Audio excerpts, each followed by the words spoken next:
Right. Okay. Good show. Well, I want to introduce you all to Neil Alexander. He's no stranger to many of you. This is his fourth time to speak with us. And I've had the pleasure of knowing Neil for a couple of years now. We were introduced through Nucleation, I think, a fundraiser for supporting nuclear energy. And but for those of you who might not recall, Neil is a president of Bucephalus Consulting. He's a seasoned nuclear industrial executive with experience leading commercial organizations, industry associations, and academic institutions in all aspects of nuclear technology, including small modular reactors that we're all calling SMRs. Also, he's quite expert in isotope production, decommissioning, and waste management. He's an early proponent of SMRs, and I think he's going to talk to us a bit today about the pluses and minuses of that enthusiasm. He has written and presented extensively on these issues. He's a graduate of the University of Birmingham in the UK and has a PhD in metallurgy and materials science. He lives in southern Ontario, Canada, along the shore of Lake Erie. I have a couple of slides to quickly show you. They're not really slides, they're just printouts. And the first one you've seen many times, but I'm just going to remind you because it shows something quite important. France over here, then Quebec, and then Ontario. The orange represents nuclear energy, the blue hydroelectric, and you see Ontario is as a region of 8 regions features well because Niagara Falls produces a lot of energy, but it needs some nuclear to support it. Sweden does also. Some of the other countries manage with pretty much with hydro, British Columbia, Norway, etc. We've seen that thing. It's these 8 countries or regions have very low carbon emissions, but this one is a new one that's relatively new. And I'm quite impressed with the 11-year period between 2003 and 2014. And you can see that the nuclear is green here, and it's gone up from 2003 quite significantly, and that has allowed Ontario to get rid of the coal. So that's all gone. That's an amazing achievement, and I wish other regions of Canada, in particular in the United States, could do that as well. So that's my interest in Canada. Plus, I grew up there, and so Neil and I share some interesting aspects of the geography and history of Canada. So, Neil, you have the floor, and we're looking forward to your slides. So, okay, great. Well, thank you very much for that. I'm trying. There we go. Share. Good. I have a slide set. So, thanks very much for that introduction, Richard. I have a variety of subjects that I'm going to cover. Some you mentioned there that I had forgotten I had promised to cover.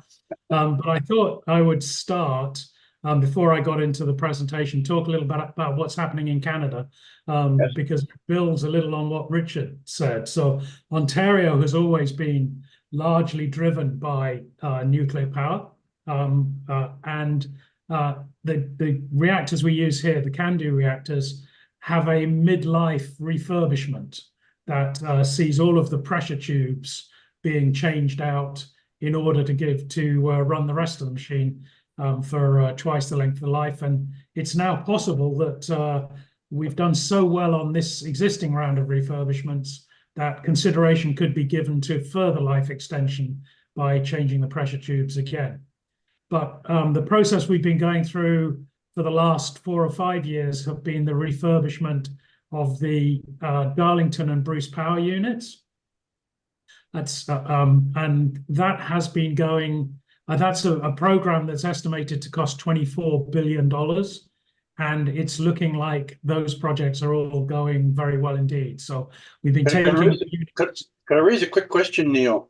Yeah. While you're on this subject, we have a situation over here, as you know, where we have to, every 20 years or so, get approval to continue our nuclear reactors for another 20 years and get permission to operate them. And lately, some of them are going from 60 years to 80 years, or that application is in progress. So we're thinking of nuclear reactors as lasting, and ours are quite different than yours, as lasting at least 60 years and possibly as far as 80 or 100. Do you have any thoughts about CANDU reactors, what their lifespan might be? I think at the end of the day, it's a similar story to the US. Allowing the rate limiting factor on the CANDUs used to be the pressure tubes, and that it was expected that those would be changed at least once, which would give them the sort of lower end of your expectations. If we changed them a second time, that could take it to the higher end of those US expectations.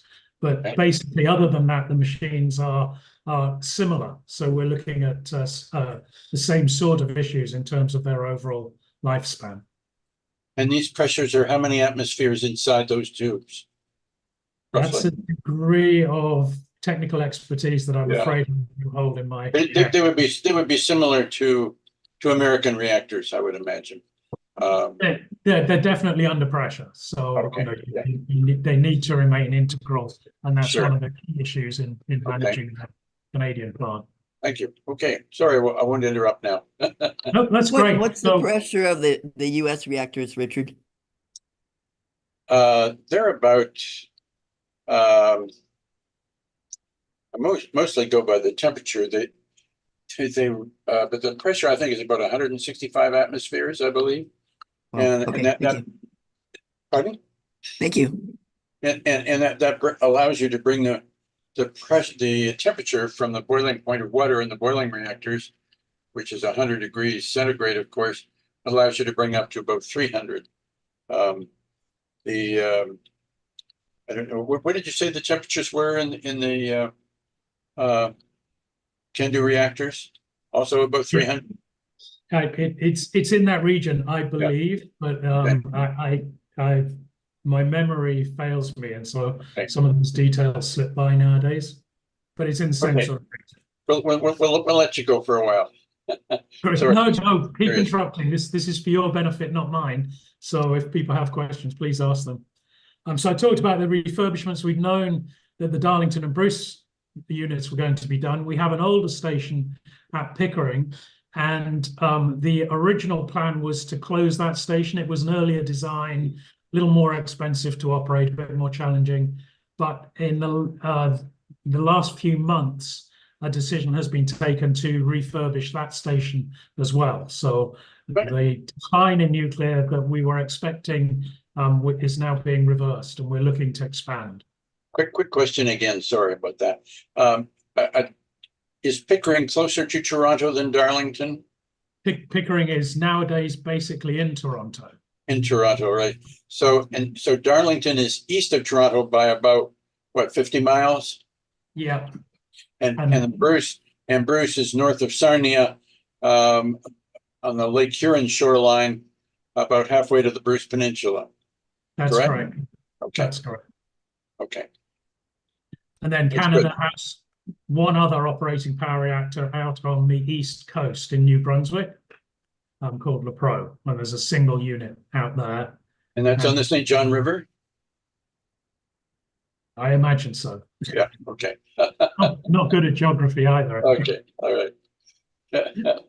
So yeah, so that will be another major project for the industry to be undertaking to try and keep as much of our existing nuclear capacity operating as possible.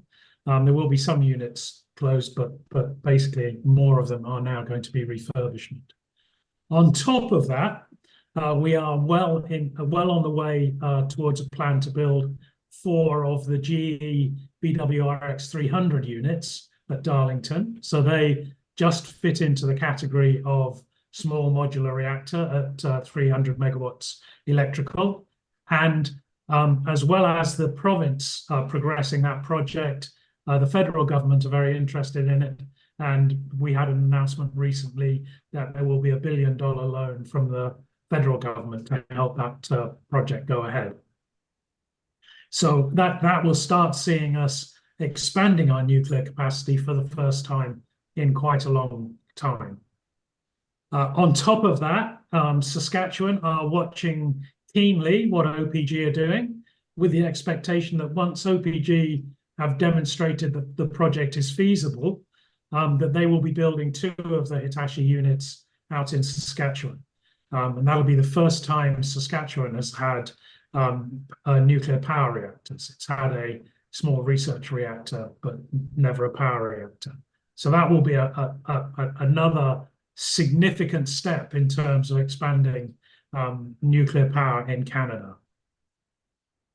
Alberta, the neighboring province, is also interested. They haven't announced any projects yet, but they are actively engaged in looking at whether it's appropriate to build new nuclear in Alberta as well. Back in Ontario, late last year, it was announced that Bruce Power would be looking into building full-scale reactors to expand their fleet. And just last week, it was announced that the provincial government will be giving them $50 million to start doing the preparatory work in getting ready for that new full-scale reactor construction. We have a series of other SMR projects that are taking place, including the development of 2 fast reactors out in New Brunswick with the intention that they be deployed there. And a high-temperature gas-cooled reactor project is being developed up at our research establishment at Chalk River, again here in Ontario. As well as the large-scale power reactors, the Saskatchewan Research Council have announced that they are looking to buy an Evinci unit from Westinghouse. That's what's described nowadays as a micro-reactor. It's a much smaller machine, and they will use that to really investigate nuclear technologies and provide some power and potentially heat to the region. Here in Canada, I have no idea what it's like in the US at the moment, but the media has done a complete about turn in the last 2 years. I have a sideline job as the head of communications for the Canadian Nuclear Society, and I started that just about 2 years ago. And at that time, we were constantly dealing with anti-nuclear articles and debunking them to point out where they're getting things wrong. Nowadays, could you tell us how that might have happened? Is that your work or somebody else's? And how did it happen? So the complete 180-degree turnaround is entirely my work. No. Really? I feel I had something to do with it, but there's an awful lot of people that have been working on that. And what do you think led to it? How did people get educated? So the big thing that happened was that the federal government suddenly turned around and said, we need to do this. Okay. And I think they had been looking at the issues that they were bluntly a very anti-nuclear government when they came in, but they were pro dealing with climate change. And I think when they were faced with the facts, they had to admit that there was no alternative, and therefore they needed to get on board and make it happen. And they've been is Trudeau right with them on this? So I've not spoken to him personally. Okay. But he is definitely making positive pro-nuclear statements. Good. And that's very helpful to us. Yes. And I think so they were building up to that for some time. And then I think the situation in the Ukraine made our government, as indeed it made other governments, acutely conscious of how important it was to have energy security of your own, that you couldn't rely on other people because the situation may change. And nuclear, of course, as well as being clean, is really, really useful for having energy security because the fuel is so small and you can buy large stocks of it so that you know that you're going to operate for very long periods of time, even if somebody has a problem with other energy supply chains. So I have a hunch that finally, they were teetering on the edge, and then they realized that issue and just went full circle and got behind us. And then it was that action that turned the media around to say, oh, maybe we should get on board with this and do it. But an awful lot of people in an awful lot of positions have been lobbying for that for some time. And so a lot of work has been done to bring that about. We will look forward to that happening here. There's some little signs, but we have a way to go. Right. Well, if there's anything we can do to help, we're going to act as an example for the rest of the world. Yes. So that you can follow us. Good. And you mentioned that, in the presentation I'd originally pitched to you, I was going to talk about some of the problems. And to some extent, that media support is a bit of, it's very helpful, but it's also a bit of a problem, because we have to get it right. And we have to make sure that what the media are promising the public, and indeed, what we are promising the media so they can promise to the public, turns out to be true. And my original presentation was going to be observing some of the challenges in doing that, because I'm acutely conscious of the fact that 15 years ago, I was lobbying for new nuclear. And it went through a period of being popular, but then people became obsessed with wind and solar, and they believed that was going to be the future. And wind and solar made amazing and totally unrealistic promises, but the public loved it. And, we saw governments get voted in purely on the basis that they were going to bring this wonderful wind and solar stuff to people. But it was all basically a lie, and they were found out. And for a long period of time, there was an embargo on all wind and solar projects in Ontario. And Alberta has just about done the same thing. So I've suddenly become very conscious of the fact that you need to be very truthful.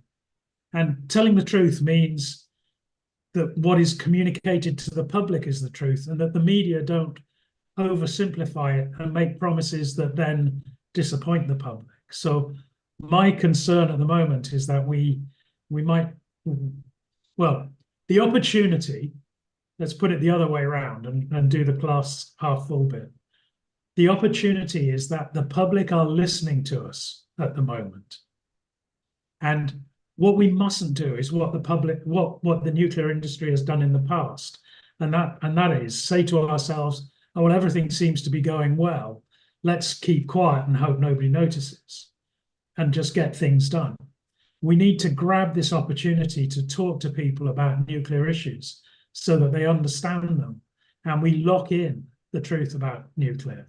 And so I'm very much out there at the moment saying we've got to grab this opportunity and go out and talk lots about it, including being very, very honest, so that if something doesn't happen to plan, a first of a kind ends up costing more than we expected, which has happened, that the public are not surprised by it and then continue to maintain their support. And I the way that I'm telling people that is that in 2 years, the media have made a 180-degree shift in the way they present nuclear. And the public have gone along with that. Are you going to touch on waste? Because that's become an issue here. I'm just about to get to it, Richard. This is all about to it. Right? Good. But the public understanding of the issues hasn't changed at all. So they were against us, now they're supportive, but their degree of understanding hasn't changed. It is just that they are being led, and they don't, bluntly don't bother to think about things. So now they're just being led in a different direction. Now, if you look at my last one, it's got a tick point to it, but we have 2 waste projects. One is for our used fuel, where we're going to we want to build a deep geologic repository. And another called the NSDF is the Near Surface Disposal Facility, which is at our research laboratory, where they have got lots of historic wastes. Chalk River was where much of the weapons program began. And in those days, they didn't necessarily take the care that we do nowadays to look after their radioactive materials. So there are a few messes that need cleaning up, and they need to be put into a proper engineered disposal facility. And that will be the near surface disposal facility. Both of those projects are being challenged by the public, who are uncomfortable with what's going on.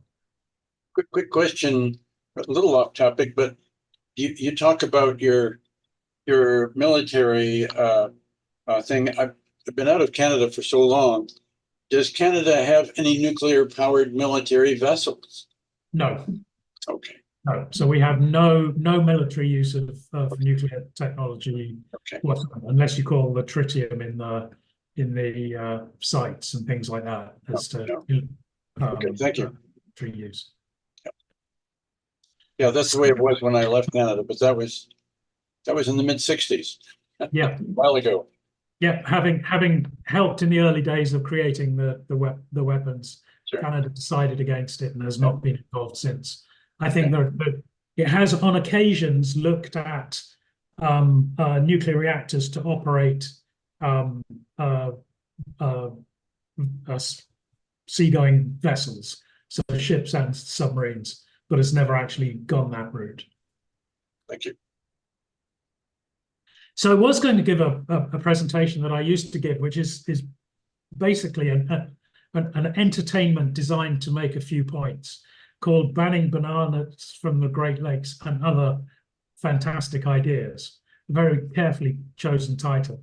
And it was inspired around the fact that a fair time ago, there was a decision taken to change the steam generators at the Bruce power stations, and then to ship them on the Great Lakes all the way over to Sweden, where they could be recycled. That recycling would have involved removing the contamination from the inside of the steam generators and then going through a metal melt process to basically produce material that could be freely used for any other purpose. And there was a massive amount of protest led by a small number of anti-nuclear groups about how dreadful it would be if these steam generators, sank in the Great Lakes during their shipment.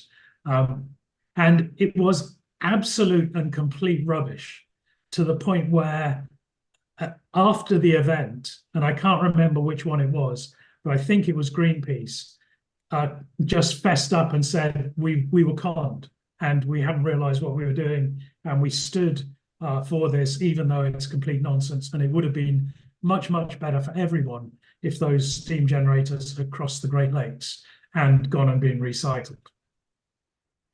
But while it was all happening, I was involved, and I was pointing out to people that a shipment of bananas would have more radioactivity in it than the steam generators.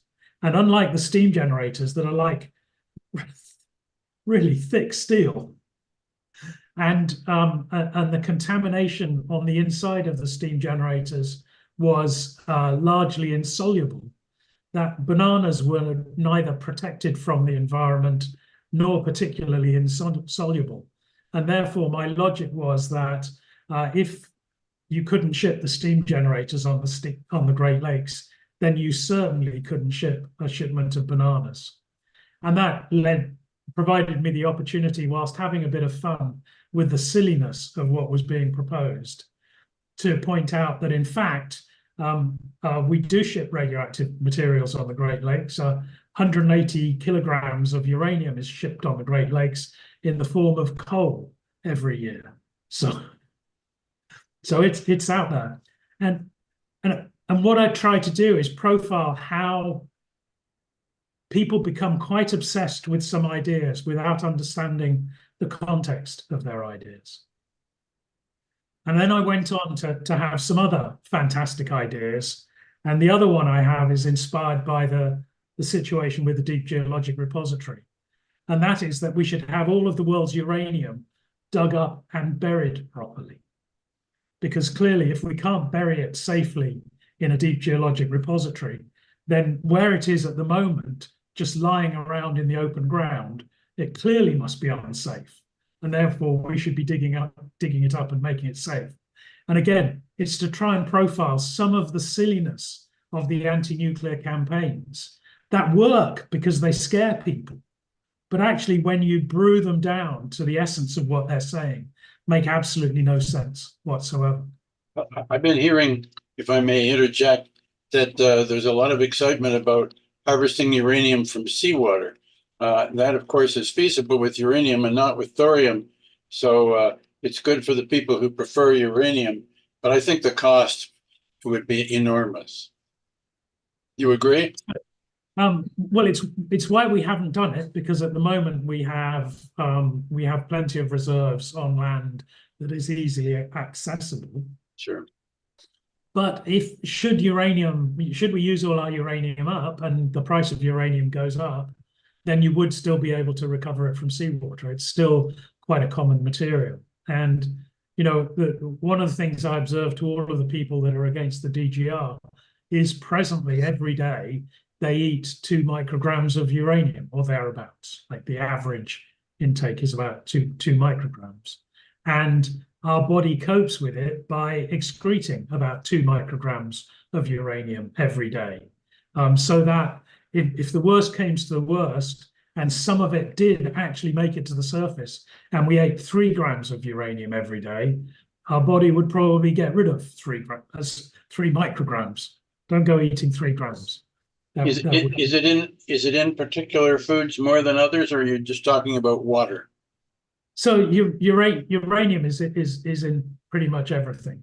Yeah. So I'm sure it concentrates in some foods more than others, but not so much it's going to make a difference. You certainly wouldn't go around selecting your food based on its uranium content. Sure. Radioactivity varies a lot, of course, because potassium is naturally radioactive, Right. and that does concentrate in various foodstuffs, which is where bananas come from. Bananas are always the favorite one, but actually they don't concentrate potassium anywhere near as much as potatoes do. It's just that if you give a presentation about potatoes, nobody comes. But if you give a presentation about bananas, everybody turns up. So that's the only real difference. And I actually use it in my presentations to point out how you've got to be really careful about dealing with information, because the nuclear industry has taken to trying to calibrate the levels of radioactivity in terms of how many bananas you might eat. But it's very difficult to work out how they've done that, because your body controls the amount of potassium. So if you eat more potassium than normal, it gets rid of more potassium than normal, and you actually keep your potassium at pretty much the same level all the time. So eat as many bananas as you like. Our heart muscle demands that careful attention, and we do it very well. Indeed. So anyway, that was the presentation I was going to give, but then something happened that I'm really very excited about. So one of the things that I have noticed in my career is that as soon as you announce a nuclear project, people instantly decide which side they're on. They're either for it or against it. And as soon as they've decided, it is impossible to change their minds, because all they are looking for is the information that supports the decision that they first made. So true.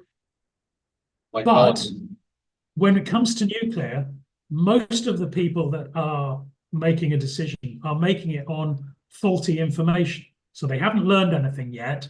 They're just working on their feelings of what they've heard, and they've heard all of this anti-nuclear stuff. So there is a tendency for a lot of people to take an anti-nuclear position instantaneously because they don't know any better. Do you have a Green Party in Canada like they do in Germany? We have, is it like in Germany? We have a Green Party. And are they anti-nuclear too? They are anti-nuclear. Okay. largely, but they've been somewhat silent. So I think they're beginning to realize that they may have got it wrong. You know, within a party, you'll always have different people, but Greenpeace will always be against it. It seems to be in their DNA, right? I wouldn't even bank on that.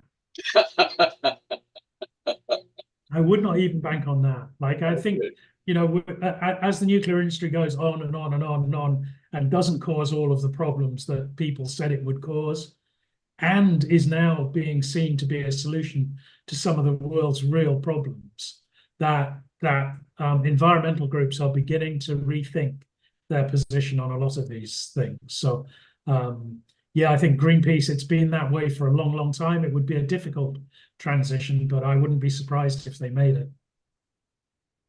But we had the Sierra Club split when it was first formed. And the Sierra Club was formed to be pro-nuclear. That's right. That's right. At the very beginning. One wonders if they might come back someday. I think they will. Yeah, good.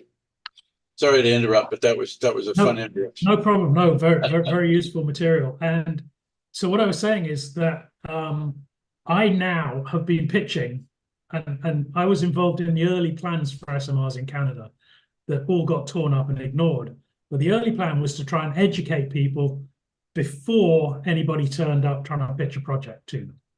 The idea being that if a lot of people are going anti-nuclear without knowing the information, some of those might be pro-nuclear if we could get the information to them before they were forced to make a decision.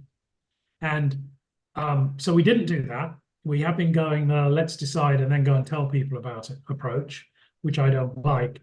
But one region has come to me and said, could you come out here and tell us all about nuclear? We have no project in mind at the moment, but we think somebody at some point might turn up and look to try and site one in our locality.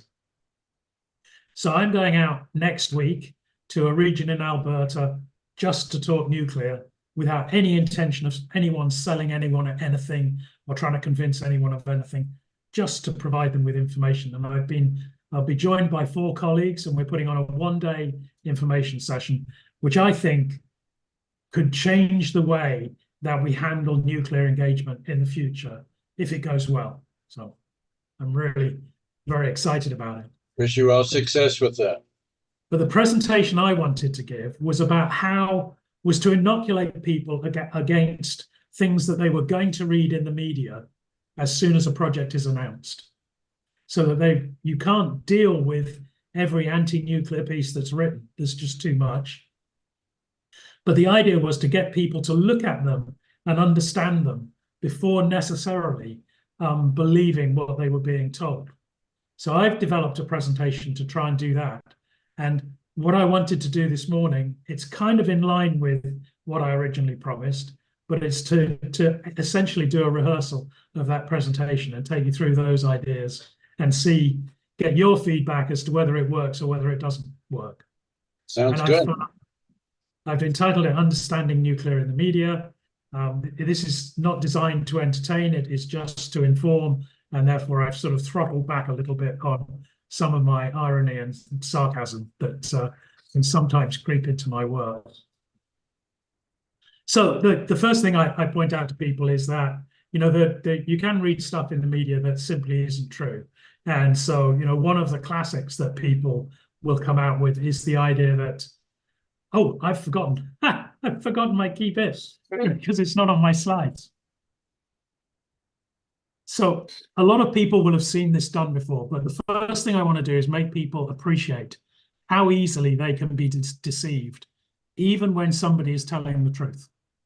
So, and I haven't got it, I was going to get it for you. I'm going to have with me a vial of clear liquid, and it will be in a sealed vial, and that will be in another glass container with cotton wool around it. So it looks kind of scary. And I'm going to tell them some actual factual stuff about this material, which is used quite extensively by the nuclear industry without them really mentioning it very often. So this material is probably the most powerful solvent in the world. it has given rise to more human death than any other chemical than we can think of. This is in its liquid form. In its solid form, it will burn within minutes. And in its gaseous form, it will burn instantaneously. And then I'm going to go on and maybe belabor the point with some observations like the fact that if you do an autopsy on anyone who's had cancer, you will probably find that they have this material in their body, and build it up a little bit like that. And then I'm going to unscrew the top, take the vial out, break the vial open, and drink it. And of course, it's water. But you go back through everything I said there, and it's true. Water has killed more humans than any other chemical than you can think of. Water, when it's frozen, is ice. And if you put ice on your skin, it will burn you. Water, when it is in its gaseous form, it's steam, and steam will burn you instantaneously. Everything I've said there is true. So the idea is it's a device to get people going, oh, you know what? I do need to be a bit careful about what people tell me. And then the idea is to go into some of the stuff about the media. So one of the things people say is plutonium is the most toxic material on Earth. So this is the easiest media fault, and that is where they just say stuff that is not true. So plutonium's undoubtedly a toxic material, and this is a statement that would scare you because you'd be like, oh my God, this is something that's a real challenge. But actually, if you go through the list, plutonium isn't anywhere near the most toxic material on Earth. In fact, it's not in any way in the first division of toxic materials, almost all of which are, quite interestingly, almost entirely organic. So when people tell you that organic is good, be aware that most toxins are almost entirely organic. The botulinum toxin is something like 20,000 times more toxic than plutonium. And we actually use that to inject into people in order to make them feel that they look better. So, when you deal with toxicity, there are issues that you need to understand, but the idea that plutonium produced by the nuclear industry is the most toxic material on Earth is complete rubbish. It is the most toxic element, but then elements are not very toxic compared with chemicals. Now, interestingly, when we look at comparisons between toxins, the hydroelectricity industry, when they build new dams and flood regions, they actually lead to the release of dimethyl mercury into the environment. And dimethyl mercury is right up there in terms of dangerous toxins. And yet, very rarely does anyone complain about the activities of the hydroelectricity industry. So if you're dealing with toxins, that's one you need to worry about, and that comes from hydroelectricity generation. So then the idea was that I would just pick up some recent newspaper articles and reinforce the point and talk a little bit about the different ways that information can be used to lead to deceit. And you don't need to read this article. I pull out the bits, but I just wanted to point out that this was in a newspaper this year. So it was as I prepared this presentation. And there are 4 areas of it that actually we should be concerned about in terms of the misinformation or the implied misinformation that it carries. So first, if you looked at point 1, it says, finally, we should all know that our home insurance policies won't cover us in case of radiological contamination. And I point out that this is undoubtedly scaremongering. I'm sure that anybody that hears that is going to go, oh my, there must be something about the nuclear industry that makes it really, really scary. And I'm not covered for it in my insurance policy, and now I'm at risk. And if they go to their insurance policy, they will see that it is absolutely true that that is the case. But here we have the truth being used, but not the whole truth. Because the whole truth is the reason nuclear risk isn't in your insurance policy is the government already covers you against nuclear risk.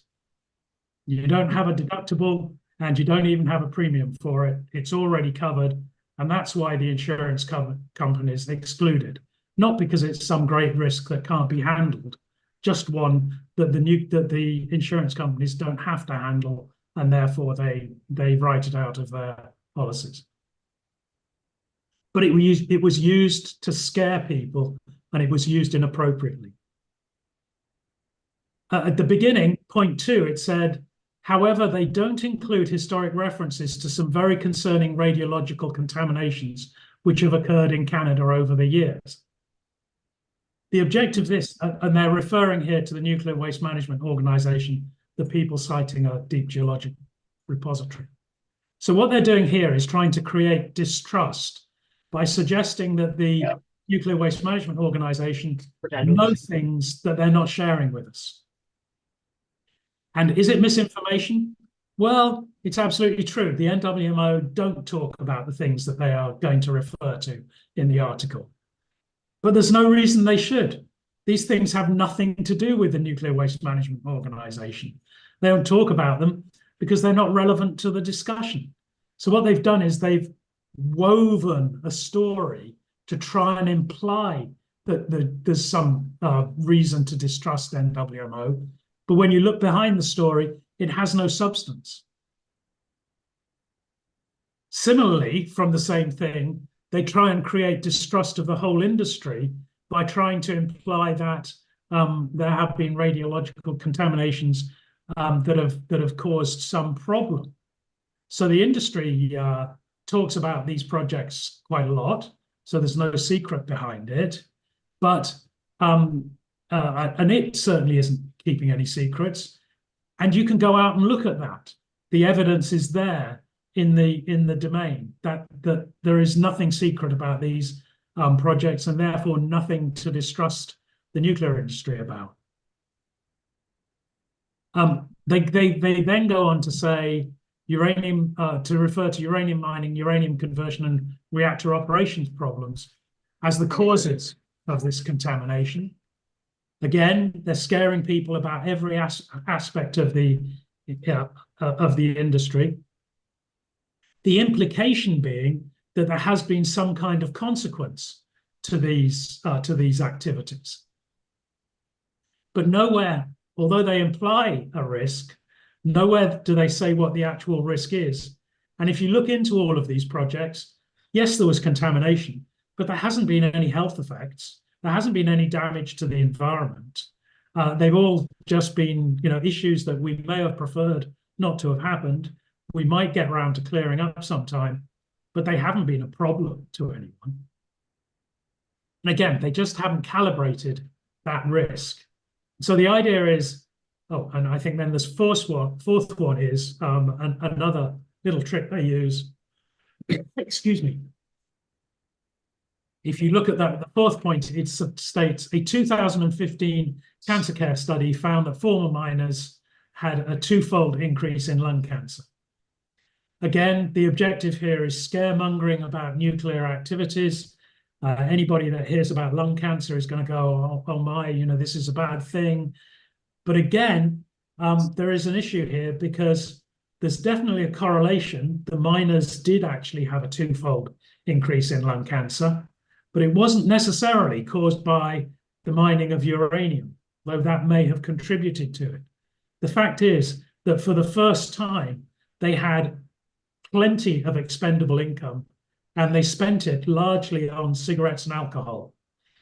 What's the greatest cause of lung cancer? Cigarettes.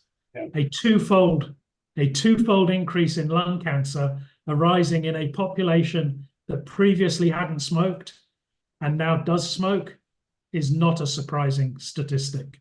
So, and insert there, the alcohol does have a role as well And they've shown this in France.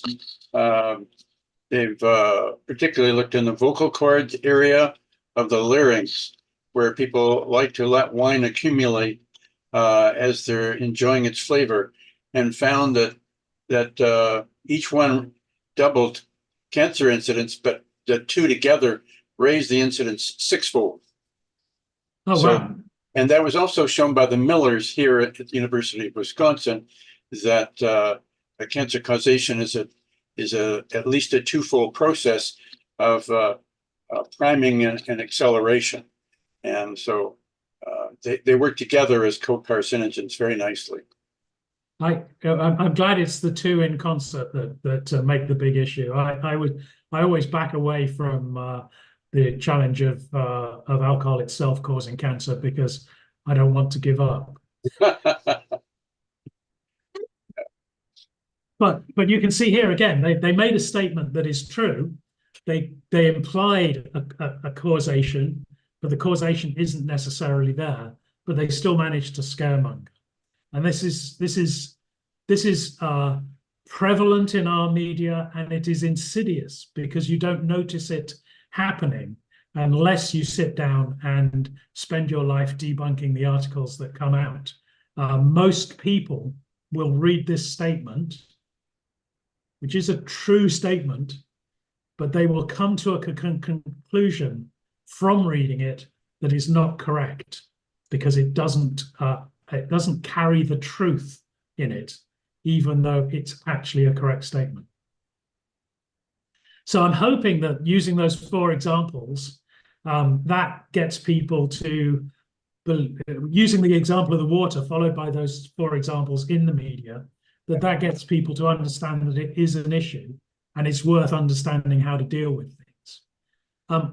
To get people on our side, I also point out that the nuclear industry is quite bad at this as well, and that we will talk about things like inherent safety within nuclear reactors.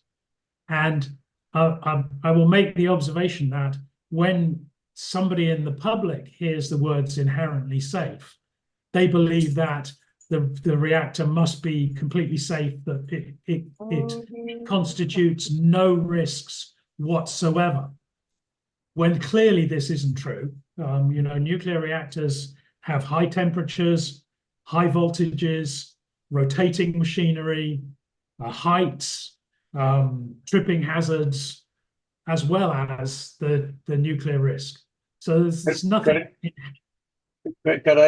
I'm wondering, could I ask a question? When I see the word inherently safe applied to modern small modular reactors, I think of the inherent meaning that the reactor is underground. The generators are up on the surface, but it's really harder to, you don't have to have such a large containment area or a danger area for people to escape compared to Chernobyl or something. Of course, that didn't even have a final containment. But when you have the entire reactor underground, that must contribute to inherent safety, would it not? Yes. So, and that's where I get to this, in that the nuclear industry doesn't deliberately lie about inherent safety. They don't appreciate that what the public hear when they hear the word inherent safety isn't necessarily what they have defined inherent safety as. And this is the European Nuclear Society's definition of inherently safe. And it basically says you can walk away from the reactor and it will shut itself down and not go into a meltdown circumstance in any circumstance, that you can just walk away from it and leave it. So it's not quite your definition, Richard, but it's a different definition to the one the public has. Mm-hmm. And as a result, the public are being misled. And I have this conversation with people in the industry all of the time. And they say, well, it's okay for me to say that because it's true. And I'm saying, yeah, but it's not what the public understand. And therefore, it's not their truth. And we need to speak in language that they understand and make sure that they appreciate what we're saying. So I advocate for people in the industry, if they use the words inherently safe, they take the time to define to their audience what they mean by inherently safe. So reactors are inherently safe. Inherent safety in the nuclear industry means blah, blah, blah, blah, blah. And that way, we can be comfortable that we are correctly communicating, which is not just, using our definition, but using their definition. The same is true, and I regularly pick people in the industry up on this one, is a very popular theme. I don't know why the S has fallen off the end. A very popular theme within the Canadian nuclear industry at the moment is the idea that we know where all our waste is. And you can see that being written in articles. You can listen to people saying it on the radio. And they sincerely believe it. So, when they say it with complete confidence. But actually, you need to, first of all, understand, what do they mean by waste? They don't mean every waste that the nuclear industry produces. We don't know where that is. The sewage goes down the sewage lines to the sewage plants and gets distributed. We have effluent streams that go out into the atmosphere and go into the lake, all very carefully controlled so they don't cause a problem. But we definitely don't know what happens to them after they've done that. What the people saying this in the Canadian nuclear industry mean is, we know where all our used fuel is, which is a true statement, mostly true. We know that we take it out of the reactor and we account for it, and it's very carefully stored presently on the reactor sites, and nothing is escaping from it, and therefore we know exactly where it is. So if we said we know where all our used fuel is, we would be making an accurate statement.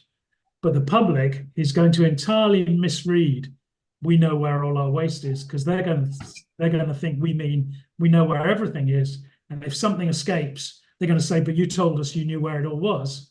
And we're going to have to say, well, we didn't mean that. And we'll have lost the argument. So it's not just the anti-nuclear people that are misleading sometimes in the way that they portray stuff. The nuclear industry is doing it as well. And I advocate for us to stop doing that. But one thing I am going to do is make sure people know that I am on the industry's back, trying to debunk the things they say, as well as when they get it wrong, as well as the things that the anti-nuclear people say. We also need to look at what they mean by we. The public might well consider that to mean the entire nuclear industry anywhere in the world, in which case, because some countries have reprocessed and some of those materials have been lost into the environment, that is even our used fuel. We don't know where all of that is because of that reprocessing and the potential loss in the environment. So what that we actually refers to is the Canadian nuclear industry knows where all our used fuel is. That would be a true statement. And in fact, it's as powerful a statement as we need to make. So we don't need to expand it and cause confusion. So do I get you right that Canada does not recycle? No. Okay. Sorry. Yes, you get me right. No, Canada doesn't recycle. Yeah. Okay, so Canada is like the United States in that regard. Sorry? Canada is like the United States in that regard. France and Japan recycle, and but I think the UK does to a certain degree. We might recycle, and there are some exciting new projects that people are looking at. Yeah. But they don't involve the aqueous recycling. Right. They would be electrochemical, and I think with a fair degree of confidence, you could say that even after that recycling, you do know where all of your used fuel is, because there's very little that can escape from an electrochemical process. Yeah. As soon as you dissolve something in vast quantities of liquid, you've got a problem. And I've also read that the CANDU reactor can take some spent fuel, mix it in a little more easily than our standard pressure water reactors here. Yes, because CANDU reactors are moderated with heavy water. Heavy water, yeah, right. You have a greater degree of neutron flexibility, Yeah. and that allows you to burn a wider variety of fuels. And you do that to some degree? Well, it can be done, and they have looked into it. There was a very great interest in trying to take PWR fuel and then reform it so it wouldn't be reprocessed, it would just be reformed, and then to use that in CANDU reactors. But the problem is that the reactors are all designed to take unirradiated fuel. Yeah. So the handling is very easy. Like CANDU fuels, you can handle a fuel rod by hand. People wear gloves, but they wear gloves in order to not get the sweat on their hands on the fuel rod, rather than any concern about handling of the radiation from the rod itself. So when you're using natural uranium, you can basically load it by hand. You don't, but the handling is very easy. As soon as you have reprocessed fuel, then you have got if it's not stronger gamma rays from the plutonium, etc. Now you've got challenges in handling. So presently, up until now, it's not been economic to do that, but that's because uranium is plentiful, as I mentioned earlier, and as a result of being plentiful, it's fairly cheap. If we start using all of our uranium up, then we'll have to start rethinking some of these things. The economics will change, and we'll get use out of it. And of course, if we do reuse it effectively, we could cut down on our disposal costs in terms of the amount of stuff that needs to be sent to a deep geologic repository. So basically, yeah, that's to try and point out that it's not just anti-nuclear groups, but the nuclear industry inadvertently can be misleading as well. So it's worth checking articles from both sides. And one of the things that I try and do in my presentations is to make it clear to people that I don't necessarily want them to believe me.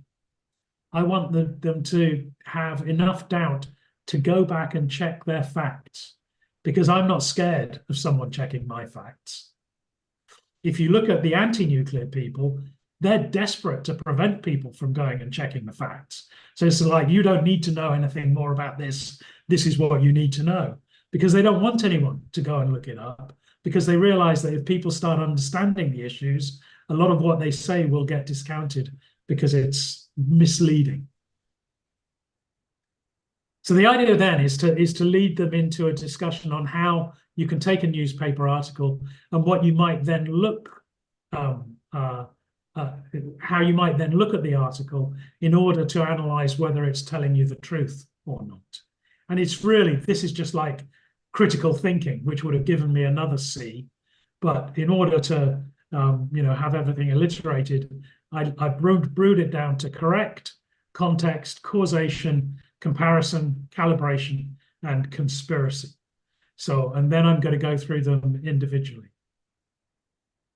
So the first thing, I started with the lie about plutonium. That's an obvious lie. It's because it's conspicuous. It's in the words and it's a statement. But this one's designed to draw attention to the fact that lies can be visual and insidious. So this is an advert for a nuclear waste forum that is specifically about used fuel going into a repository. And yet it shows a picture of a man next to a leaking waste drum. Pictures tell 1,000 words. People are obsessed with the idea that our repository might leak, or that a transport container, if it's in an accident, might leak. And they think it might leak because they have images like this in their mind. And the image is just a complete lie. It is not a picture of used fuel whatsoever. And I've done this to show what actually it would be instead of an oil drum of leaking green goo. It'd be solid pellets contained very carefully within a very structured transport container. So that's a visual lie. The people, if they're not watching for it, might not notice. Here was another really nasty visual lie. This was a picture taken in an article in Fukushima, and the article was about the Fukushima nuclear power station. The natural assumption of anyone seeing this picture would be that in some way the nuclear incident was killing people, because here's a dead body used as a picture within the article about the Fukushima danger zone. It's actually, of course, just one of the very, very many people that tragically lost their lives as a result of the wave, and it has of the tidal wave. It has absolutely nothing to do with the article whatsoever, and it was just put there by the journalists to try and create sensation and to create interest in their story, even though it is a complete and total visual lie that was used in that story. But it stuck. People are convinced that that people died as a result of the Fukushima nuclear incident, and the fact is that no one ever has. While I was preparing the presentation, I saw this one crop up, and it's very pertinent. Lies get quickly repeated, and sometimes they're not even lies. So this was a headline that came through in our Financial Post, a national newspaper.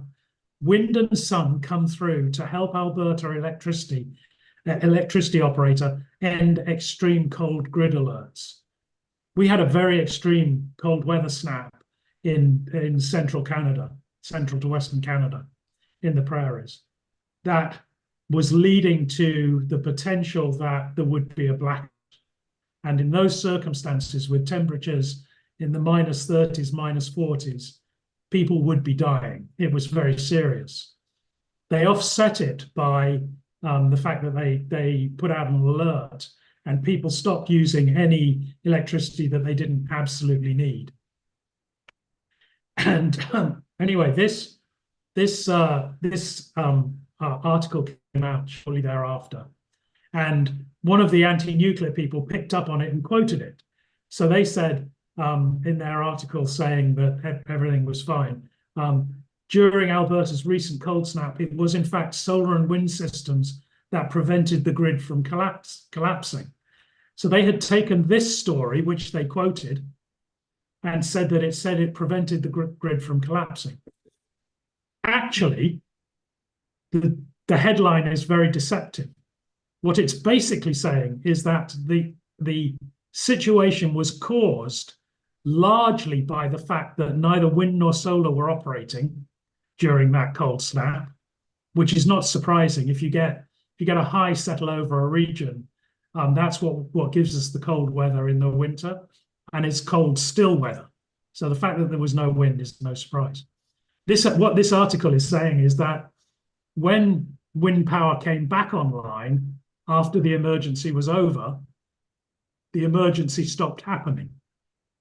Just kind of the reason you couldn't get to work was because your bus didn't turn up. But when it did turn up 3 hours later, you managed to get to work. But that lie was then repeated by someone who had misunderstood what was said and used to support an argument that said that wind and solar actually helped when they were primarily the cause of the problem. There were other issues as well. It was very unfortunate. There were a couple of gas plants that failed. But the lack of wind and solar was a major contributor to that incident. This article also came out it's kind of an insidious, because it's an implied lie. So what the journalist has done here is they've related Chernobyl to mutations. Everybody thinks mutations must be bad. They must be caused by the radiation. Therefore, radiation is bad. And oh dear, the world must be a really, really bad place. But the journalist didn't really understand what they were writing about. So in most of the article is not about mutations whatsoever. It points out that one of the varieties of tree frogs, which in most of the parts of the world are mostly green, but sometimes black, in this region of Chernobyl, the black ones are actually doing better than the green ones, and so the proportion has changed.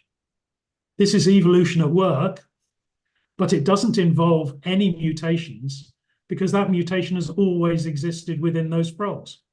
It wasn't caused by Chernobyl, even though the article implies that it was because of the headline that people read.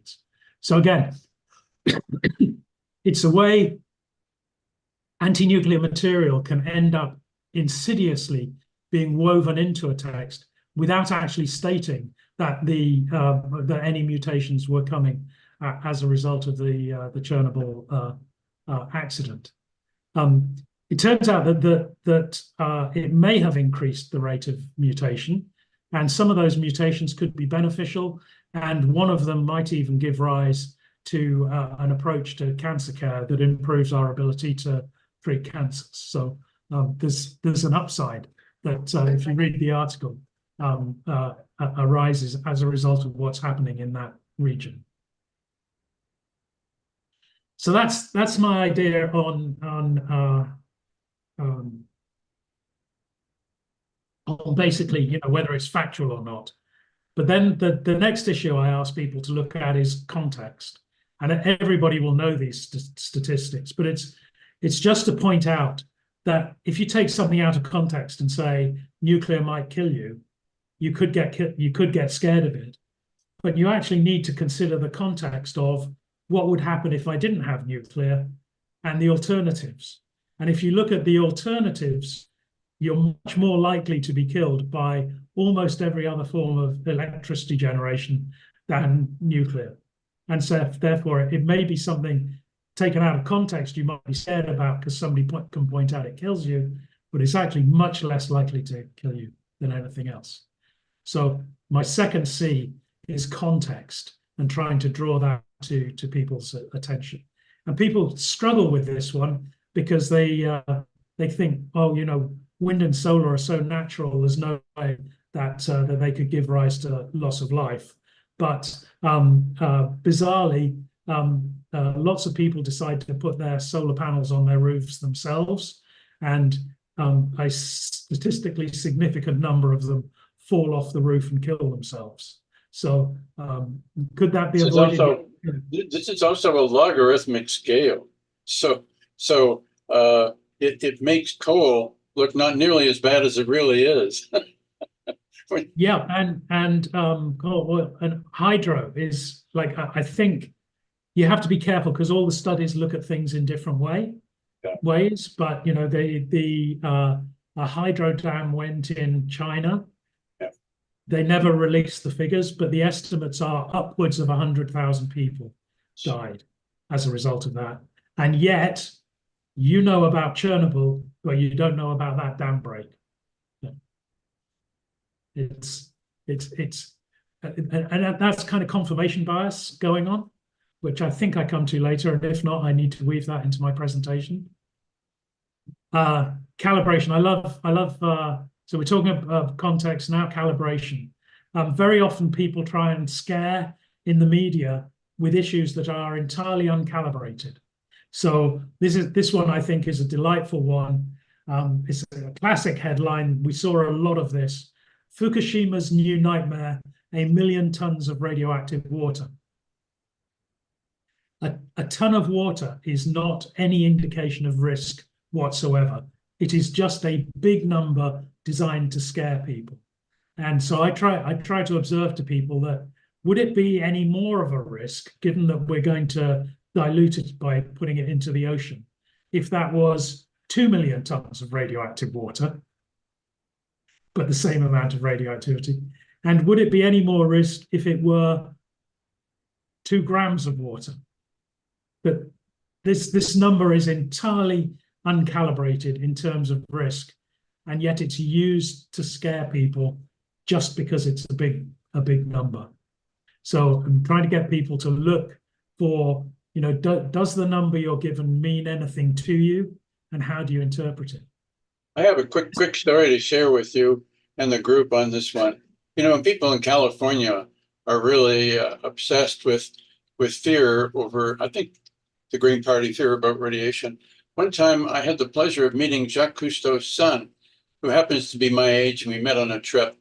And I started talking with him about energy and how safe nuclear reactors were. And he said, well, he doesn't think they're very safe. I said, why is that? He said, because we're getting some tritiated water from Fukushima. And so he just wrote off nuclear energy because some of that tritiated water must have come from Fukushima, and therefore it's dangerous. So that, oh, what have I done? Are you still there, everyone? Yes, he's still in California. Is that what you mean? Right. Yeah, Sorry, he's no, still there.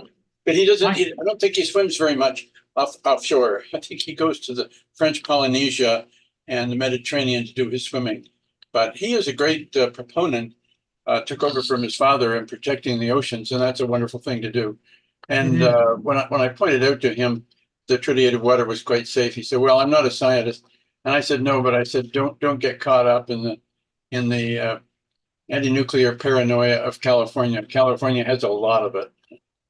Yeah, no, it's a good point. No, I've got two observations on that. One is we actually had he was a delightful scientist from the institute that looks into tritium issues here in Canada, and they had him on the radio being interviewed, and it was just, it was in many ways delightfully insensitive. But the interviewer said, like, should we be concerned about this?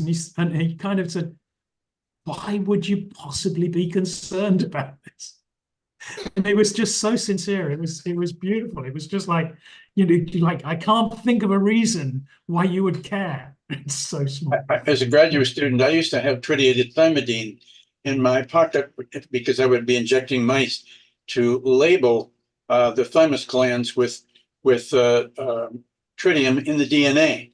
Now, tritiated thymidine is a precursor of DNA. That is about 1 million times more dangerous than tritiated water. And I was carrying it around in my pocket. So like this fellow, when somebody tells me that they're worried about tritiated water, I just laugh. Well, no, it is delightful, but people are. We have the NSDF. One of the things that people are worried about is it might leach tritium into the Ottawa River, and this is, you know, would cause problems with drinking water downstream. Which, you know, you look at the quantities and it's like, no, it isn't. But one of the things I've been trying to get the Canadian Nuclear Society to let me tell people is that the water's already tritiated because the hospitals are discharging tritiated water into it. It's like that, and no one's cared about that. But so far, people are too worried about me doing that. But I think it helps because it helps normalize radioactive materials to people. They think they're somehow different and that they have to be scared of them in some way, that they shouldn't be scared of other things. And I think they should know that we use them all over the place. And, you know, nobody really cares because they don't make much difference. It's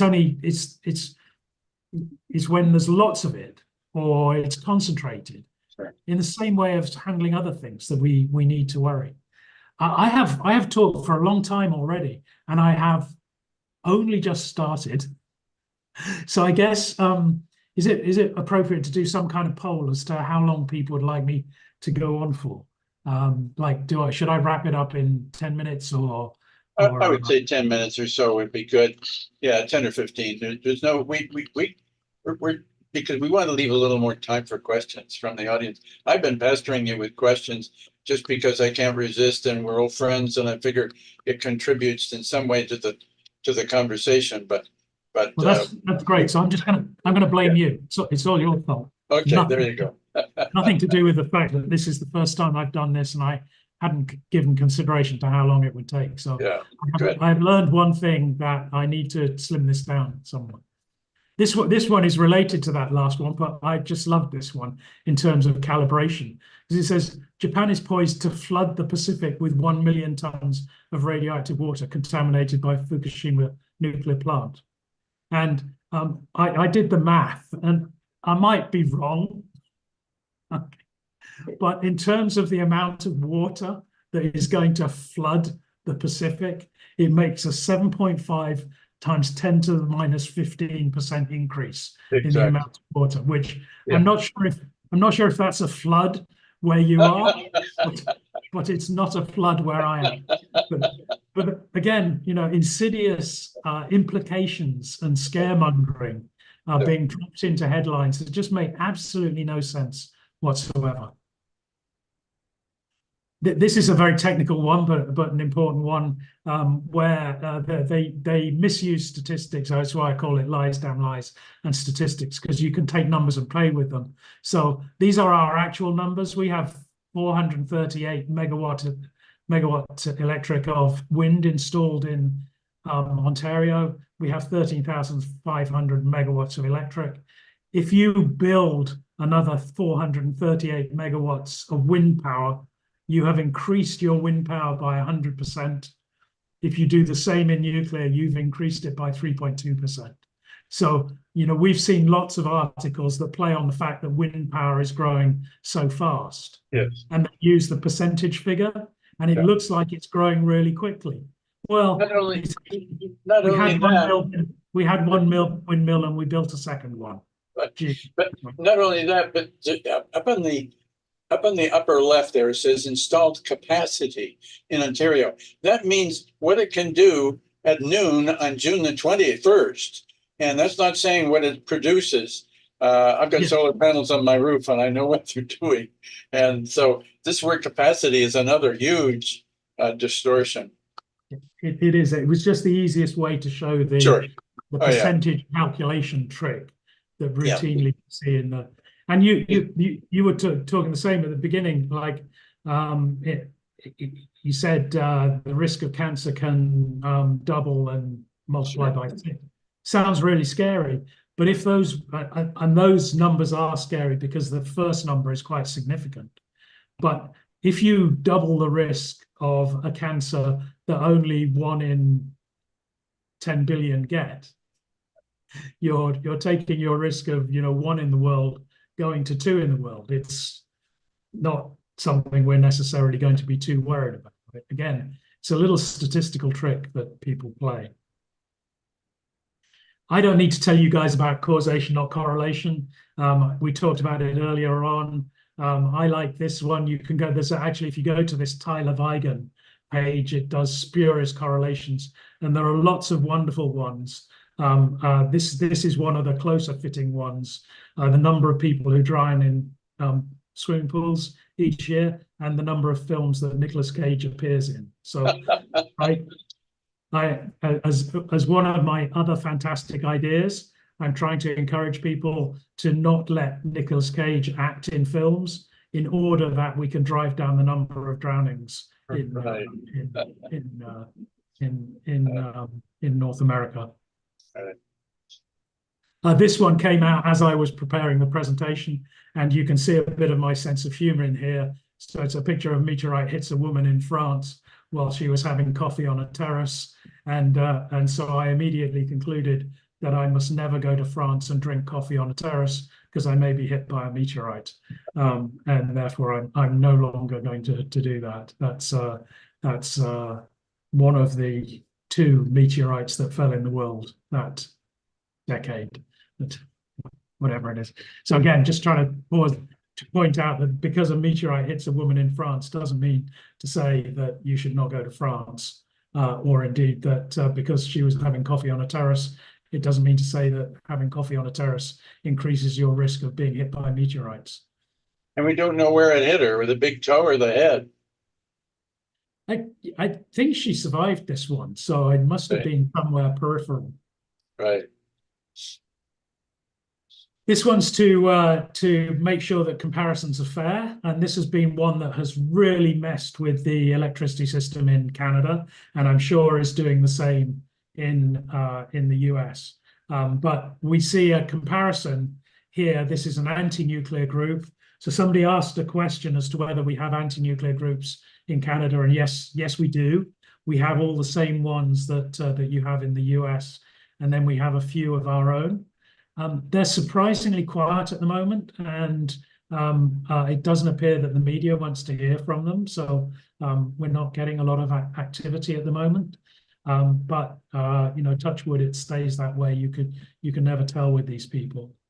But This is very recent material coming from an anti-nuclear group in Canada, and selling the idea that we should have a renewable future and not build nuclear. And they do lots of comparisons. So I'm just trying to point out that the nuclear apple produces electricity that is nearly always available. It's under our control, so when we want it, we can have it. And most specifically, when we really, really need it, it's typically there to help us. Whereas the comparison is with wind and solar that may be cheaper when it's available, but it's only available a quarter of the time. It's under the weather's control and not ours, which very unfortunately means that it's never available when we need it the most. So you can do the comparison in terms of cost, but it's meaningless because they're delivering a different service with a different value. But that trick has led, 10 years, 15 years ago, led to Ontario wasting a lot of money on wind power because people believed that it was going to be cheaper and therefore it would help lower the costs of electricity. When buying it is cheaper, but connecting it to the grid makes your electricity price goes up because you have to back it all up in a whole variety of ways in order to make sure that you have electricity when you want it. So there's a comparison going on, but it is not an appropriate comparison. So people need to check that they're comparing like with like. Then we have conspiracy theories, and we see a lot of that. I'm going to slim this down. Conspiracy theories exist because historically there have been a few conspiracy theories, and historically sometimes there have been some conspiracies that were considered conspiracy theorists but turned out to be correct. The observation I make is that statistically speaking, it's very, very rare that a conspiracy theory is correct. That 99.999% of the time they are wrong. So if you look at a conspiracy theory, the first thing you need to do is remember that they're almost always wrong. But unfortunately, confirmation bias gets in the way, so that we only remember the conspiracy theorists that were right, and we forget about all the ones that were wrong because they're not very interesting. We expected them to be wrong. So when somebody said something, the industry was against it, and then it turned out to be true, we remember that. So there's a huge amount of confirmation bias that's applied to this that leads people to find conspiracy theories credible.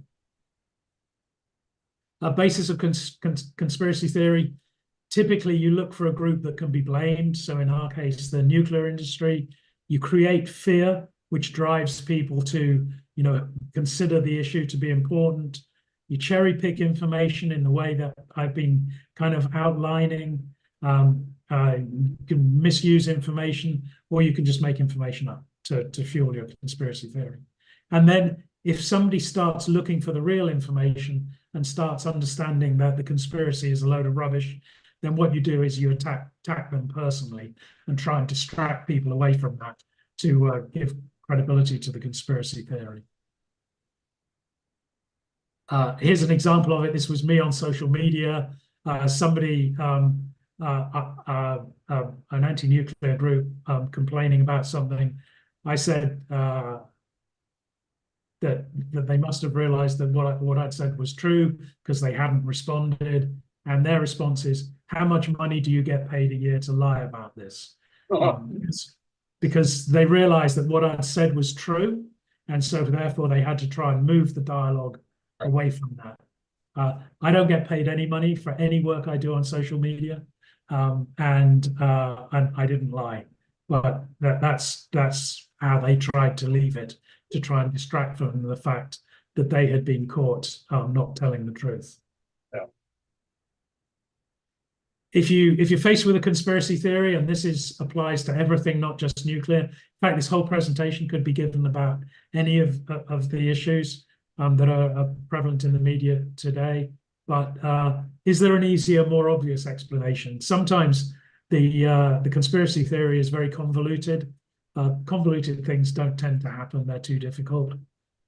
What would be gained? You'll see conspiracy theories, that most of the ones about the nuclear industry is like why would we say or do that? There's no benefit to doing it. You're just creating that as a way of scaremongering. How many people are involved? We all know that if you've got more than 10 people, you can't run a conspiracy theory because somebody will say something that will reveal it's not true. Are people being accused of not providing information when it's publicly available? This is one that's quite common, and conspiracy theorists use a lot because they know the public don't know what information is publicly available, so that they can say this information is being kept from you, and people will think, "Ooh, this information is being kept from me," even though actually it's directly in front of them. They just haven't bothered to go and look for it. So those are things that people can look at.